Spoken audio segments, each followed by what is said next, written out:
momento de publicación de este podcast, estamos celebrando en Colombia el 20 de julio de 2022. El grito de la independencia, el día en que todo empezó, el día en que esta colonia comenzó a convertirse en país, un país soberano, un país libre, un país responsable de sus decisiones.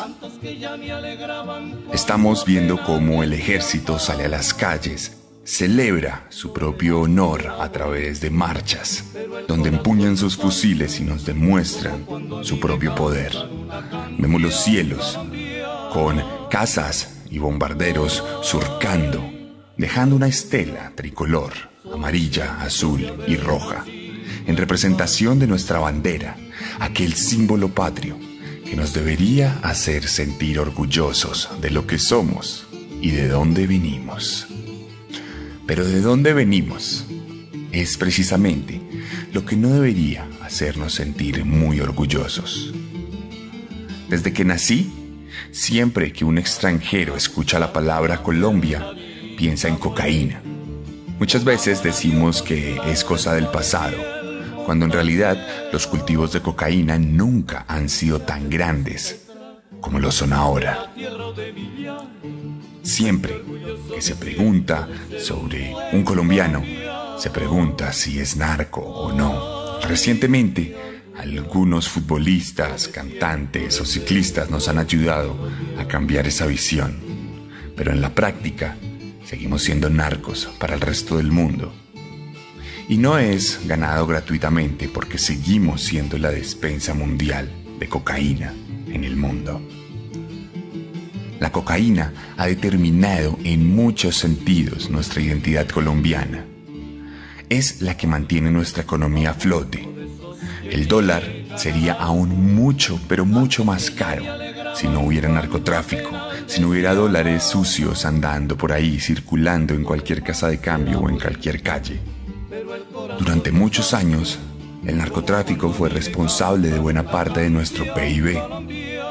El narcotráfico marcó además una agenda nacional, en la que todos los grupos armados tuvieron que sacar su tajada mientras el Estado vio la forma de tratar de contener su poder incontrolable por cuenta de este polvo blanco. Pero el Estado también fue permeado por el narcotráfico. Presidentes enteros fueron elegidos con dineros de grupos armados, de carteles. Y aún hoy en día vemos noticias tan increíblemente alarmantes como que un funcionario del gobierno actual tenía un laboratorio de drogas en su finca. El narcotráfico ha determinado también nuestros procesos de política económica. Hemos destinado gran parte de nuestros impuestos a la guerra, a combatir ese narcotráfico que existe, entre otras cosas, por la enorme demanda del mundo. Si el mundo no quisiera consumir tanta cocaína, probablemente nosotros no produciríamos tanta, no la exportaríamos y no la llevaríamos.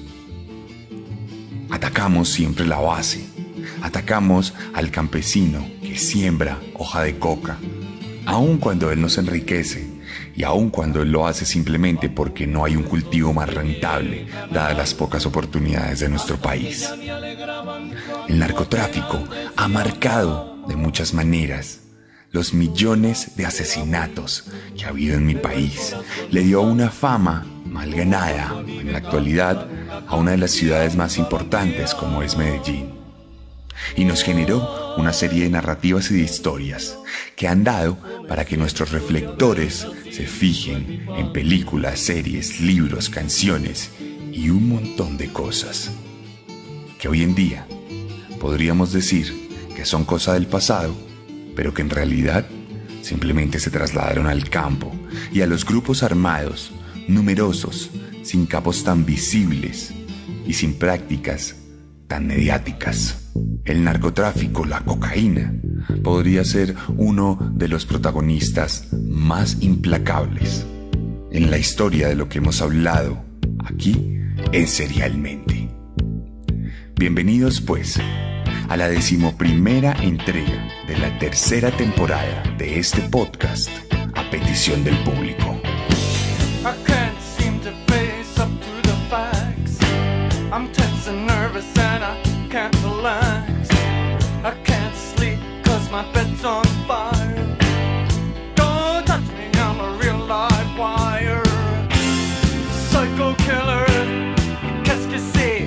Fa fa fa fa fa fa fa fa fa fa. Better run, run, run, run, run, run, run away. Oh, psycho killer, qu'est-ce que c'est? Fa fa fa fa fa fa fa fa fa fa. Better. Y la historia de hoy, como pueden intuirlo por nuestra introducción, tiene que ver con el narcotráfico en Colombia. Normalmente no hablo de este tipo de personajes, estamos hablando de psicópatas que tienen una serie de procesos mentales distintos a la hora de matar. Pero en las votaciones hubo mucha gente que me pidió que hablara de este hombre. Ocupó uno de los primeros lugares en nuestro podium en el marco de todas las selecciones de capítulos que hicimos en nuestras redes sociales. Y ahora, ante ustedes les voy a traer la historia, no necesariamente de un asesino serial, pero sí de un asesino implacable que de hecho tiene en sus manos muchísima más sangre que incluso Luis Alfredo Garavito. Hoy les voy a contar la historia de un hombre que vino desde abajo. Les voy a contar la historia de un trabajador incansable que puso sus manos al servicio del mal. Les voy a contar la historia de uno de los sicarios más mediáticos en todo el haber de nuestro país. Hoy les voy a contar la historia de John Jairo Velázquez Vázquez. John Jairo Velázquez Vázquez, ese es su nombre de pila, alias Popeye es su apodo, así era que delinquía. Guerrero leal a Pablo, jefe de una artillería. John Jairo Velázquez Vázquez nació en Yarumal, Antioquia, el 15 de abril de 1962.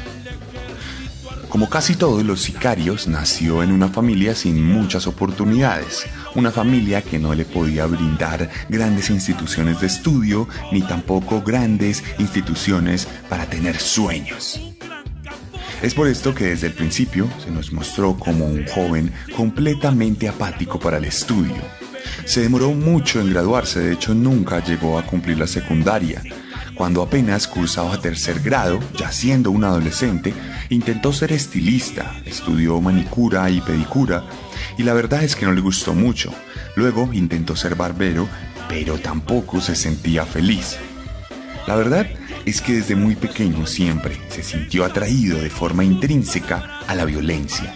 Le gustaba la acción, le fascinaban las armas, le gustaba la manera en que los hombres desplegaban su testosterona, haciéndose daños unos a otros.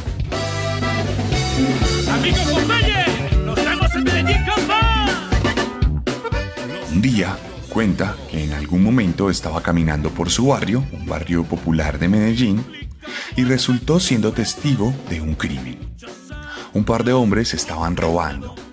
Luego, un par de meses después, encontró a unos mafiosos de poca monta, y resulta que ellos habían sido capturados o intentado ser capturados por la policía. Él presenció cómo ellos se escaparon. Y lo que no sabía es que siendo muy joven había sido testigo de los primeros pasos de Pablo Escobar en Medellín.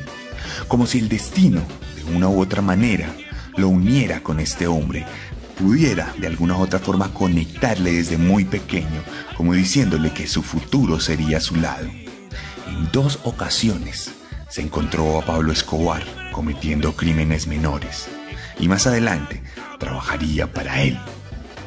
Por si de pronto ustedes no conocen a Pablo Escobar, un gran resumen de 30 segundos sería decir que ha sido el narcotraficante más famoso de toda la historia, incluso más, muchísimo más que el Chapo Guzmán. Un hombre que tal vez fue el más poderoso de Colombia durante muchos años, que puso de rodillas al Estado, y que llegó a irle ganando la guerra a las instituciones oficiales de la fuerza pública. Pablo Escobar es el responsable de que Colombia sea el mayor exportador de cocaína del mundo. El legado de Pablo Escobar nos dejó los grupos armados de izquierdas y de derechas completamente fortificados. Atomizó el negocio y lo convirtió en lo que es hoy en día. Permeó a los políticos, corrompió a la policía y al ejército.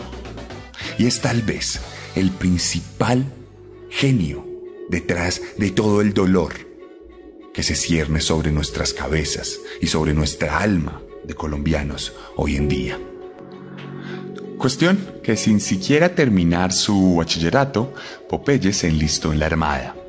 Allá fue donde recibió su apodo, por su parecido físico tan evidente a nuestro muñequito, a nuestro dibujo animado tan famoso que es Popeye el Marino.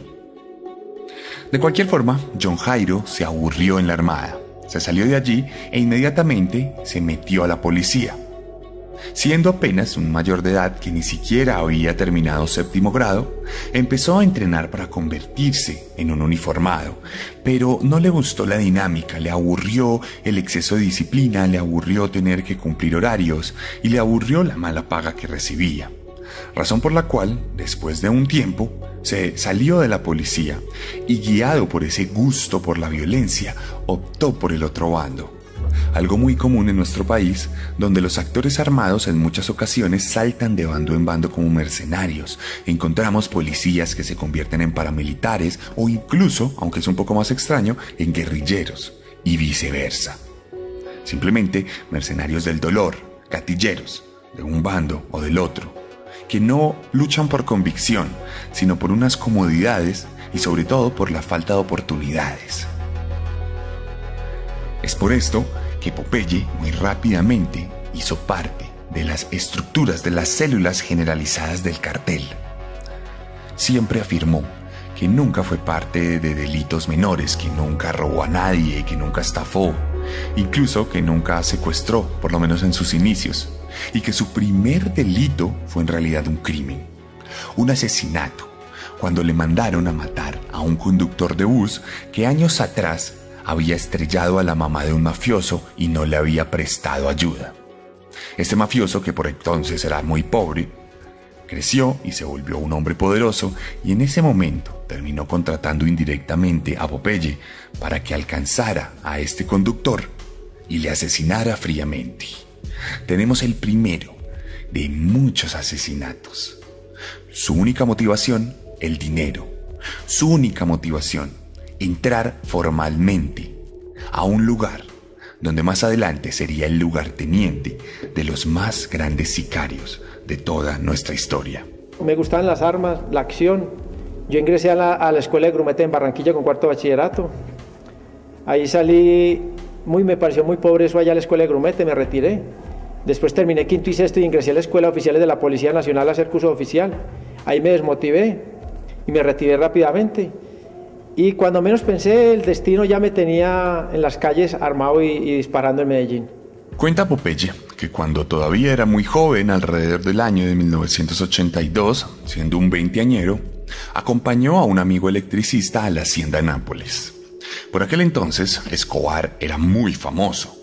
No era perseguido como lo sería más adelante, pero ya era el dueño de Antioquia entera. Entonces, un toro mecánico, una tracción en su casa privada, se dañó y el amigo electricista le pidió a Popeye que lo acompañara. Cuando llegaron allá, Escobar se asomó por uno de los balcones y para Popeye fue una epifanía. Fue una catarsis, fue un proceso intrínseco en el que se dio cuenta que estaría conectado a ese hombre para siempre. Le vio y desde el principio le admiró, le asumió como Dios y se decidió que tarde o temprano trabajaría para él. Popeye siguió su camino. Se había convertido en un escolta. La reina nacional del ganado por aquel momento era una mujer hermosa y muy popular en Medellín. Tenía mucho dinero y por ende necesitaba una escolta que la protegiera de la inseguridad, razón por la cual a Popeye le fue asignado este cargo. Su única labor era tener un arma con salvoconducto y saber manejar, suficiente para poderle contratar y llevarla a todos lugares. Pero resulta que la reina del ganado por aquel entonces era también una de las amantes del mismísimo Pablo Escobar. Es por esto que Pablo pudo ver en repetidas ocasiones a Popeye y se dio cuenta de lo muy buen trabajador que era, pues era un hombre que manejaba muy bien, que se notaba que manejaba su arma también muy bien y que era muy responsable y profesional con la mujer a la que estaba protegiendo, siendo muy respetuoso y jamás entrometiéndose en los asuntos que no le incumbían. Sin embargo, un día se acabó esta relación. Escobar se cansó de su amante y dejó de verse con ella, razón por la cual Popeye se quedó sin trabajo. Entonces, John Jairo asistió a la oficina de Escobar y le dijo muy de frente que conocía todas sus caletas, que solo tenía dos opciones: asesinarlo o contratarlo. Escobar, ante tal muestra de coraje, optó por contratarlo. Y la historia oficial de Popeye en el cartel de Medellín comenzaría, siendo inicialmente un escolta, pero luego convirtiéndose en un gatillero y más adelante en uno de los hombres más importantes en el esquema de todo el cartel en términos de asesinato.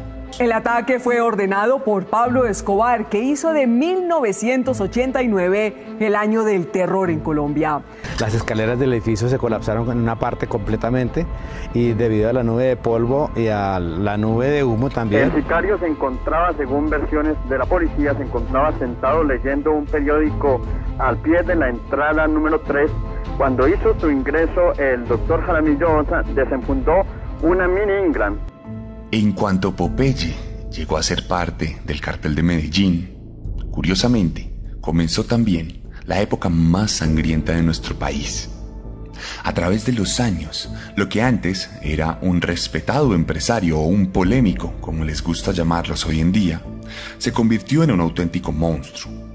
Escobar empezó una guerra directa con el Estado que formó un bloque de búsqueda con la policía, y todo empezó a trasegar entre balas, atentados y asesinatos.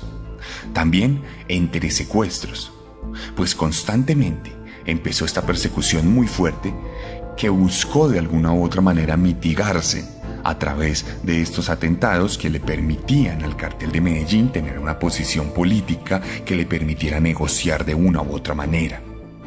Escobar se volvió el hombre de las portadas, y en el cartel de Se Busca comenzó a aparecer también la cara de Popeye, quien hasta entonces había matado a bastantes personas con sus propias manos, pero por aquel momento comenzaba a ser el coordinador logístico de los demás asesinatos, teniendo a su cargo muchas personas. Aquí, de hecho, llega una de las anécdotas que más recuerda en todas sus entrevistas este asesino, pues cuenta la historia de Wendy Chavarría Gil, una importante amante de Pablo Escobar, que tuvo una relación prolongada con él durante varios meses, hasta que se embarazó de aquel capo, algo que él prohibía en demasía. Ella quería tener este hijo, pero él no lo permitió, razón por la cual le envió un médico y 4 sicarios a su casa a obligarle a abortar a este niño. La mujer tuvo que acceder a cambio de su vida, pero desde entonces le cargaría una bronca tremenda a Pablo Escobar. Hablaría mal de él en todos los bares, en todas las tiendas y en todas las cigarrerías. Pero entonces se daría cuenta de que Popeye la miraba distinto, de que se sentía particularmente atraído por ella. Y entonces aprovecharía su belleza para poder ganarse la confianza de este lugarteniente e iniciar una relación amorosa. Relación amorosa que duraría 7 meses. De hecho, Popeye, en su lealtad, iría y le contaría a Pablo Escobar esto. Pablo no reaccionaría de una forma típica que uno creería, de una forma posesiva, prohibiéndole que se metiera con lo que era en su cabeza la mujer del jefe. Simplemente le pidió que tuviera cuidado. Le dijo que Wendy no era de fiar, que no era una mujer que fuera honesta o que fuera leal. Popeye luego contaría que siempre que se encontraba con ella, ella le preguntaba por Pablo. Ella le preguntaba dónde se iba a ver con Pablo, que si lo podía acompañar, que dónde era ese lugar donde estaba escondido, en medio de esa implacable búsqueda. Él, siempre presuroso de lo que le había dicho su propio patrón, decidió no contarle nada. Y luego, de un día para otro, Pablo Escobar le mostró una grabación en la que Wendy salía reuniéndose con la gente del bloque de búsqueda, con los policías que seguramente le estaban ofreciendo inmunidad a cambio de información. Escobar simplemente le dijo, o vos o ella. Y Popeye entendió que por mucho que amara a esa mujer y por mucho que estuviese obnubilado por ese cariño que le tenía y por ese físico que lo volvía loco, tendría que matarla. Y aquí es donde vemos que la cabeza funciona de formas extrañas. Estamos hablando de uno de los peores asesinos en la historia de Colombia, uno de los sicarios más famosos, si no el más famoso. Y estamos viendo que en realidad era un hombre que tenía sentimientos frente a sus seres queridos, que sabía que por temas de lealtad y de supervivencia debía asesinar a Wendy, pero que no era capaz de hacerlo él mismo con sus propias manos. Él se negó rotundamente a matarla él mismo, pero lo que sí hizo fue mandar a uno de sus sicarios a que la ultimara a balazos enfrente de él. Él tenía que cerciorarse que la misión que se le encomendó se cumpliera a cabalidad, pero no fue capaz de hacerlo porque él mismo no se considera un psicópata.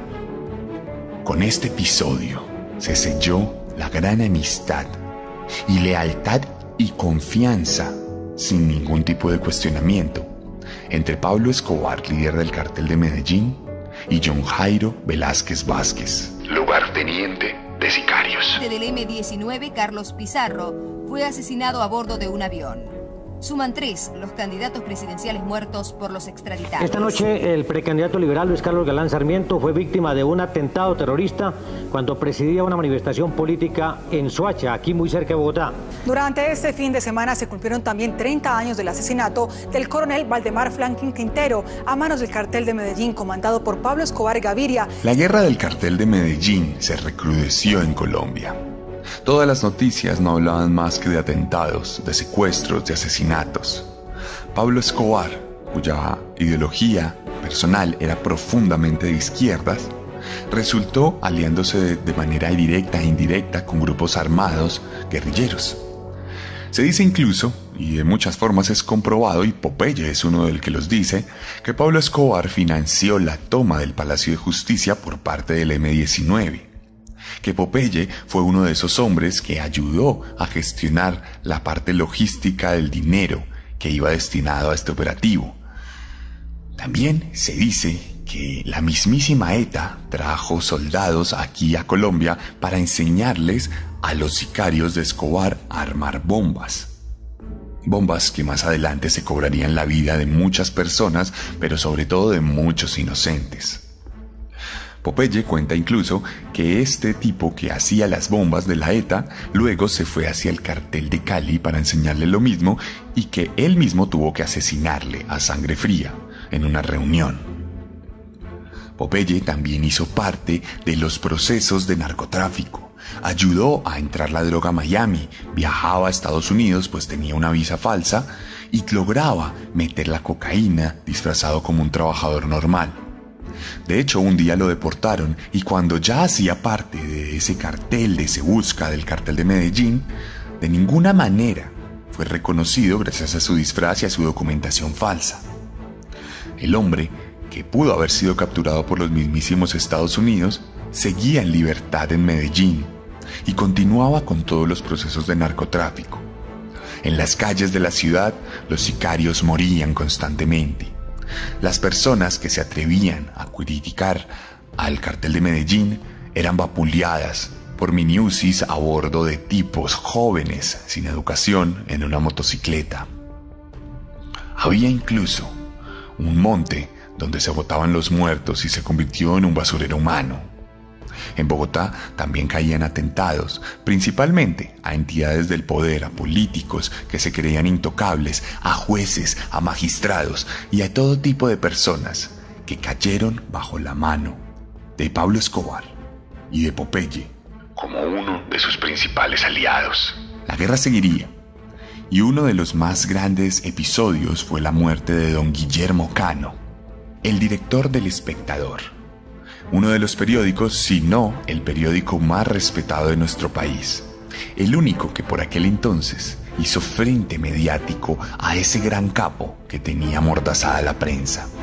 Se dice que cuando se determinó en 1986 la legalidad provisional de la extradición, lo que era una gran fiesta de mafiosos con trabajadoras sexuales, mucho licor, mariachis y música a todo volumen, se convirtió en una especie de funeral. Todo se acabó repentinamente y, como si Guillermo Cano hubiera estado allí presente, tituló en El Espectador que se le aguó la fiesta a los mafiosos. Pablo Escobar se sentía completamente ofendido por este insolente periodista, que era muy respetado nacionalmente, cosa que no le salvó la vida, pues Popeye coordinó a un par de sicarios que le hicieron toda la inteligencia y se dieron cuenta de sus horarios, se dieron cuenta sus rutas y pudieron interceptarlo para llenarlo de bala, asesinándolo en uno de los grandes episodios de tristeza de nuestro país. Un episodio que no sería el único, pues en 1988 el mismísimo Popeye lideraría el secuestro de Andrés Pastrana, el hijo del presidente Misael Pastrana, un delfín político que hoy en día es muy famoso por muchas cosas terribles, entre ellas ser parte de la lista de la isla siniestra de pedofilia de Jeffrey Epstein. Andrés Pastrana, por aquel entonces, era candidato a la alcaldía de Bogotá y fue secuestrado en su mismísima sede de campaña por un comando especial que se infiltró como si fuera un financiador de campaña y que terminó llevándoselo fuera de Bogotá. La razón por la que el cartel de Medellín secuestró a este personaje era para tener un fuerte político que le permitiera negociar, que no hubiera de ninguna manera este tipo de episodios como lo son las extradiciones y todo tipo de procesos legales en contra de los narcotraficantes. Popeye con sus propias manos secuestró a Pastrana, pero luego el comando encargado de cuidarlo cometió errores de inteligencia y Pastrana fue liberado, en lo que se conoció como un gran episodio de felicidad, de jolgorio y de victoria sobre los narcotraficantes. Razón por la cual el cartel decidió asesinar al procurador de la Nación, Carlos Mauro Hoyos. Popeye mismo le disparó luego de secuestrarlo. Lo ejecutó para que públicamente el país recordara que no se podía ser feliz mientras el cartel de Medellín gobernara desde las sombras. Los episodios de muerte continuarían. En 1989, el coronel Valdemar Franklin Quintero, tal vez el policía más valiente de nuestra historia y el más honesto, le dio guerra oficial al cartel de Medellín en una época en la que era común que este cartel comprara a los policías, pudiera sobornarlos y los tuviera como aliados. Valdemar Franklin Quintero no lo permitió así. Siempre fue implacable e incluso en algún momento llegó a capturar a la esposa y a la hija de Escobar para sacarles información. Algo que el capo consideraría una afrenta personal, algo digno de una de las peores ejecuciones en la historia. Popeye fue entonces encomendado a la misión de acabar con Franklin. En un principio, junto a Arete, el explosivista del cartel de Medellín, montaron una bomba por donde se creía iba a pasar este coronel de la policía. La bomba explotó cuando pasaba una comitiva. Muchos hombres murieron. Muchos hombres fueron pulverizados por la onda expansiva de la explosión, solo para darse cuenta que habían cometido un error, pues la bomba había atacado directamente a la comitiva del gobernador de Antioquia de por aquel entonces, que era muy amigo de Pablo Escobar. Entonces, Valdemar se comenzó a esconder por las calles de Medellín, dejó de ser ostentoso y dejó de mostrar estos grandes operativos porque sabía que le podían poner una bomba en cualquier momento. Y Popeye ordenó, por órdenes de su patrón a su vez, que absolutamente todas las células de muerte del cartel de Medellín se pusieran en la tarea de buscar a Valdemar Franklin y de atacarlo a la vista. Algo que pasaría pocos días después, cuando en un retén ilegal el hombre recibiera más de 150 balazos por órdenes directas de Popeye. Trabajó para Escobar, era su sombra.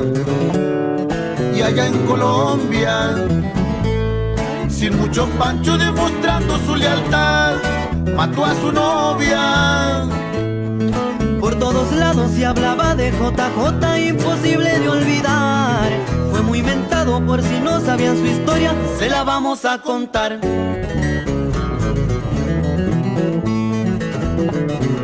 Se decía en el penal, llegó un sicario, y era John Jairo. Dijo don Pablo que no lo podían tocar, y que al contrario, sus enemigos, los dueños de cada patio, lo tenían que cuidar. De día y de noche protegían al muchacho, supo cómo presionar. Este tipo de episodios peliculescos, cinematográficos, de todo lo que fue el dolor, la muerte y la guerra del narcotráfico en Colombia, no se detendría allí. El espectador, que ya había sufrido un gran golpe, sufrió luego un atentado en el que explotó una bomba. Popeye hizo parte de ese atentado. Luego asesinaron a Galán. Aunque Popeye no hizo parte directa de este atentado, sí estuvo enterado de todo lo que ocurrió con el asesinato constante de distintos candidatos políticos para la contienda de 1990. Estamos hablando de la muerte de Bernardo Jaramillo, de Luis Carlos Galán, de Pizarro y de otros tantos hombres que solo por el hecho de querer ser presidentes encontraron la muerte a manos de grupos armados financiados por Pablo Escobar, como los paramilitares, que por aquel entonces se habían convertido en uno de los brazos armados del cartel de Medellín. Una curiosidad, porque Pablo Escobar era tremendamente de izquierda, pero al final terminó siendo enemigo absoluto de esa extrema izquierda armada, y tuvo como herramienta principal al paramilitarismo, un paramilitarismo que años después sería responsable de gran parte de los asesinatos de campesinos y de civiles en toda nuestra extensión nacional. Cuestión que todos estos procesos de muerte, de dolor, de bombas y de secuestros no eran más que una ambientación para que el país abrazara la nueva constituyente. No quiere decir esto que de una u otra manera el mismo Pablo Escobar o Popeye hayan propiciado esa constituyente, pero sí contribuyeron a ambientar al país para que la aceptara. Sabemos que esa constituyente determinó el final de grupos armados, como el M-19 y de otras guerrillas. Permitió que de alguna u otra manera en esa constituyente también hubiera el tema de la extradición, que en esa nueva constitución se prohibiera extraditar colombianos. Y esto sacó adelante ese nuevo documento que permitió a la larga que Pablo Escobar, junto con su cartel, decidiera entregarse a la justicia, sabiendo que no lo podían extraditar, lo cual le permitiría vivir tranquilamente en una cárcel en Colombia. Cárcel que más adelante sería mundialmente famosa, la Catedral, la propia casa de Escobar convertida en cárcel, una casa que construyó en un monte en Antioquia, que le permitió vivir libremente tras las rejas. De hecho, el primer círculo de guardias eran sicarios disfrazados, y nadie del gobierno podía entrar a esa cárcel. Cárcel donde todo el tiempo, a través del fondo falso de una furgoneta, ingresaban trabajadoras sexuales, mujeres famosas, también futbolistas de Atlético Nacional e Independiente Medellín, que jugaban fútbol con el mismísimo Escobar, con el mismísimo Popeye. Obviamente, el narcotráfico continuaba y desde la cárcel Escobar seguía coordinando todo tipo de viajes de cocaína afuera del país. Algo que duró algunos meses y que terminaría abruptamente, con un episodio de traición en el que Pablo Escobar, por robarse un dinero, asesinaría a Kiko y a Galeano, uno de los grandes zares del cartel de Medellín, quienes traficaban mucha cocaína por aquel entonces por cuenta del cautiverio de Pablo Escobar. Escobar ordenó a sus sicarios que en la próxima visita de Kiko y Galeano, estos fueran asesinados, cosa que Popeye hizo con sus propias manos para luego descuartizar los cuerpos y meterlos en una fogata para incinerarlos. Esto parecía ya por demás demasiado. Fue el límite de lo que podía aguantar el Estado en medio de tantas injusticias, y se decidió trasladar a Escobar de la Catedral a otro lugar. lo cual desembocaría en la fuga de Escobar y por ende de Popeye de la catedral. Empezaría entonces la época más oscura para el cartel de Medellín, la persecución implacable, ya no solo del ejército, sino también del cartel de Cali, el rival principal de Escobar, que hasta entonces había librado una batalla con él, pero que ahora se aliaba al ejército, se aliaba al Estado, para poderle atrapar, formando el grupo Los Pepes, perseguidos por Pablo Escobar. Hombres implacables que ayudaron a desmantelar todo el poder que tenía el cartel de Medellín, implementando técnicas que el ejército, por ser una fuerza oficial, no podía implementar. Torturas, desapariciones, secuestros, bombas también. Todo tipo de ataques que arrinconó a Escobar y lo convirtió en un paria que tenía que andar escondido constantemente para no ser capturado o ejecutado. Muy buenas noches, estamos originando esta emisión de QAP desde Teleantioquia, desde el informativo de Antioquia, aquí en Medellín. La noticia del día, las exequias de Pablo Escobar en la capital antioqueña. Su familia, su esposa, sus 2 hijos viajaron hoy de Bogotá a Medellín, estuvieron en las exequias y por la tarde, al atardecer, volvieron a viajar a la capital de la República, un viaje que continúa y por ahora no tiene final confirmado. Desde este punto de su vida, el día a día de Popeye realmente volvió a ser el del principio de su carrera. No era más que un chofer. Era el chofer de confianza de Pablo Escobar. Era quien conducía entre escondite y escondite para que al narco no lo atraparan, siempre dispuesto para matarse a bala con cualquier persona que los interceptara. Durante varios meses, la persecución fue absoluta. Al cartel de Medellín lo atacaron con todo. Cada vez era más débil. Todo el dinero que tenía Escobar no servía más que para hacer fogatas porque no lo podía gastar. Y como es de conocimiento público, la gran debilidad del gran capo era su familia. A pesar de esconderse en todos los lugares, quería estar en constante comunicación con su familia, quería saber cómo estaban. Razón por la cual compró un teléfono satelital. Un teléfono satelital que fue la manzana de la discordia entre Popeye y su patrón. Pues Popeye creía en la tecnología, afirmaba que ese teléfono iba a ser la perdición de Escobar porque los iban a localizar y los iban a asesinar. Popeye, entonces, le dijo a Escobar que si seguía con ese teléfono él no lo podía seguir acompañando. Y Escobar le ordenó entonces que se entregara, que había otros hombres que se iban a entregar y que él podía entregarse a riesgo de que lo asesinaran en la cárcel. Popeye accedió y terminó sus días de crimen con el beneplácito de su patrón. Hasta ese momento, siendo 1992, Popeye afirma que con sus propias manos asesinó a más de 250 personas, aunque también afirma que no llevaba la cuenta porque solo los psicópatas llevan la cuenta y él no es un psicópata. Un no psicópata que además de esas 250 personas, afirma haber estado involucrado, de forma directa o indirecta, en la muerte de 3.000 personas, contando todos los efectos colaterales de lo que fueron las bombas y los otros atentados, como por ejemplo el de César Gaviria, un hombre que luego fue presidente de Colombia y que supuestamente se iba a montar a un avión. No se montó este avión, pero este avión terminó volando por los aires por cuenta de una bomba que mató a todos los tripulantes.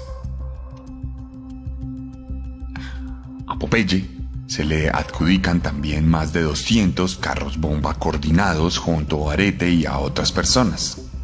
Dato curioso, Arete, el responsable principal de estas bombas, hoy en día vive con otra identidad en Barcelona o en Sevilla, ni siquiera sabemos en qué lugar de España. Pagó muy pocos años de cárcel por todos los crímenes que cometió. El caso es que a Popeye se lo llevaron a la cárcel de Itagüí, el mismo lugar donde los Pepes torturaron a tantas personas del cartel de Medellín. Él pensó que la policía lo iba a entregar a este grupo armado y que lo iba a asesinar, cosa que no pasó, pues sorprendentemente la policía le trató con mucha dignidad, le cuidó y le interrogó sin torturarle particularmente fuerte.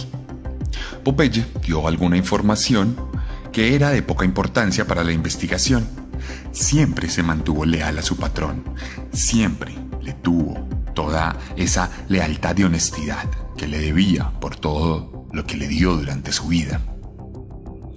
El caso es que a Popeye lo iban a matar en esa cárcel. Se sabía, los otros reclusos adscritos a los Pepes y al cartel de Cali le tenían en la mira, por lo cual se lo llevaron desde esa cárcel a otra en helicóptero.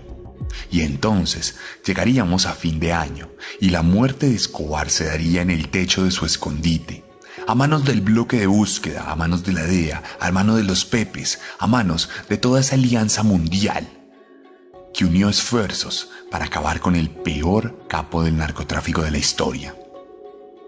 Justo cuando lo mataron a Escobar, su hijo salió en la radio amenazando a todo el mundo, y Popeye se dio cuenta de que lo iban a matar también, de que era una culebra a la cual había que cortarle la cabeza, razón por la cual Popeye, a través de otras personas, pudo interceder ante el mismísimo cartel de Cali.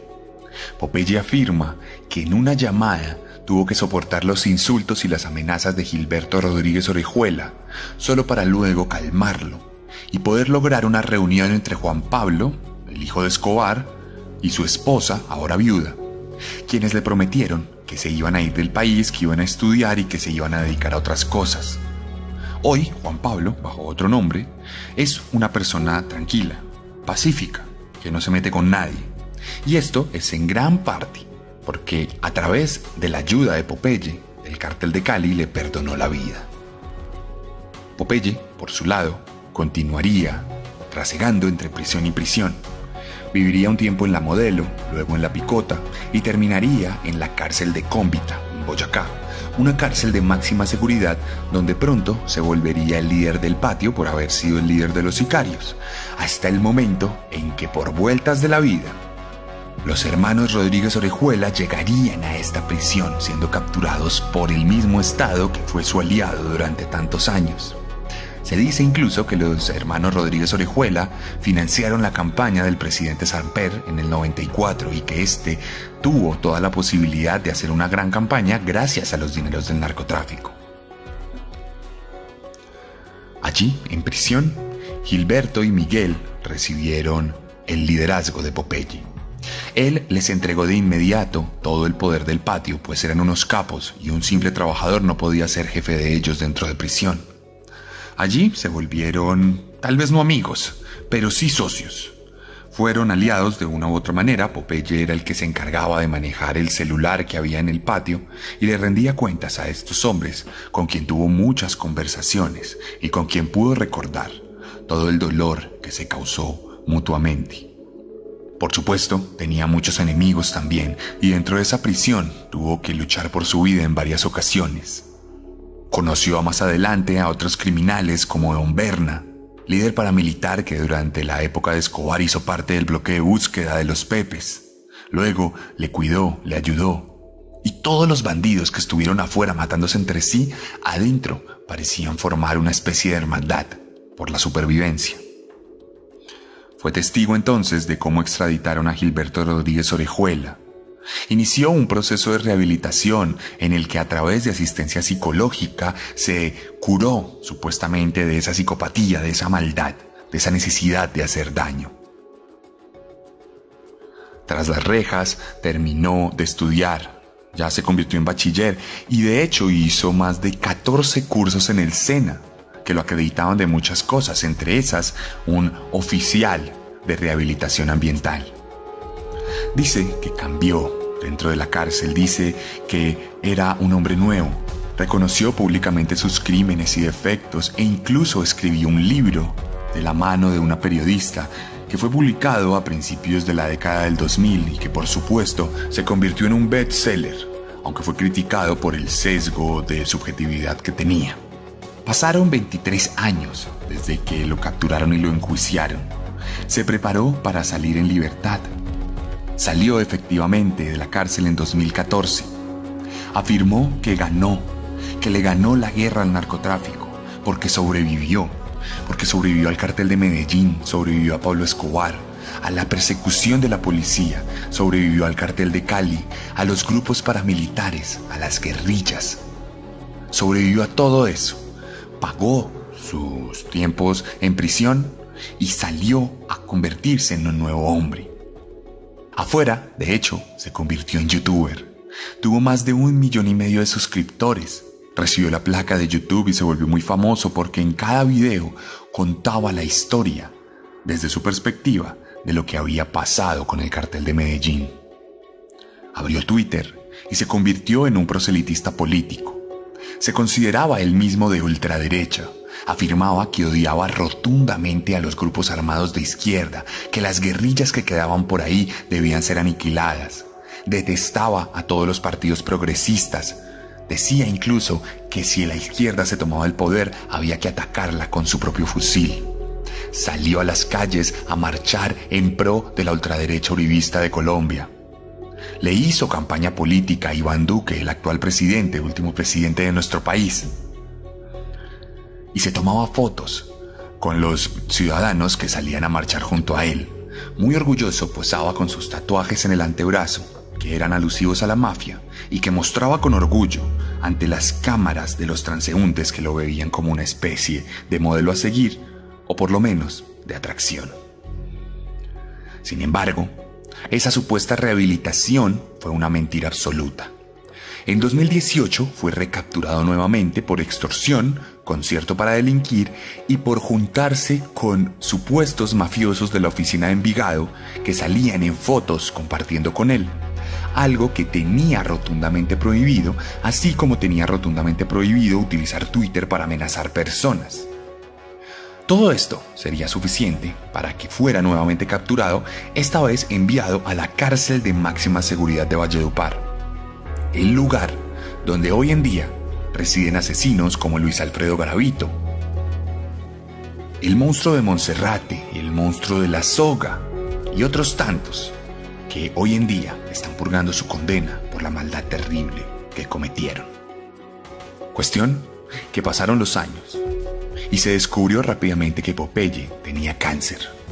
Este cáncer rápidamente hizo metástasis en el estómago, en los pulmones, en el esófago y en los riñones de nuestro protagonista, convirtiéndolo en un despojo humano que recibiría durante unos meses cuidados paliativos en el Instituto Nacional de Cancerología, en Bogotá, lugar donde el 6 de febrero de 2020, a sus 57 años, moriría por cuenta de su enfermedad. El general en jefe del Ejército Nacional, otrora su enemigo, afirmó que enviaba sus condolencias y que lamentaba su muerte. Resultó un contrato para matar a un señor que había tumbado a la mamá de un narcotraficante de un bus cuando él era pobre y no la recogió ni nada y la señora murió ahí y lo asesinamos. Y ese fue como mi bautizo en la mafia. Un contrato menor. De ahí empezamos a coger contratos más grandes, hasta llegar a secuestrar al procurador de la República de Colombia, hasta llegar a secuestrar a Andrés Pastrana Arango, hasta llegar a asesinar magistrados, jueces, periodistas. Popeye fue un ícono. Fue un hombre que determinó muchos aspectos culturales de nuestro país. Junto a Pablo Escobar, hicieron que lo que conocemos como la cultura traqueta se hiciera demasiado famoso en Colombia. Vemos camionetas, cadenas de oro, camisetas rimbombantes, grupos de música popular norteña que hablan del tema, películas, series, videos, canciones, libros. Popeye hace parte de nuestra cultura. Hoy, 20 de julio, que celebramos nuestro país, también celebramos esa identidad horrorosa que nos hizo convertir en lo que somos. Cuando Pablo Escobar murió, todas sus cadenas de poder y narcotráfico quedaron en manos de grupos armados que se atomizaron, carteles más pequeños, que luego más adelante, cuando el cartel de Cali también fue desmantelado, terminaron siendo trasladadas a grupos armados que ya no eran pequeños carteles con unos sicarios a su poder, sino que eran grupos armados, ejércitos, como los paramilitares, como la guerrilla, que se mataron en nuestro campo, que se cobraron la vida de millones de personas inocentes, que perdieron todo solo por cuenta de las disputas del narcotráfico. Aquí la ideología dejó de importar hace mucho en Colombia, y la guerra es por las rutas, la guerra es por el dinero y la guerra es por los cultivos de coca. Esa misma coca que sigue llegando a Estados Unidos para que en las fiestas los gringos se pongan felices y se sientan muy contentos con esa magia blanca que llega de Colombia y que a nosotros nos cuesta mucha sangre. La sangre de ese rojo tremendo de nuestra bandera tricolor, que en una época se decía que era por el sacrificio de nuestros héroes de la patria, pero ahora no es más que un recordatorio de que en Colombia nos seguimos matando día a día.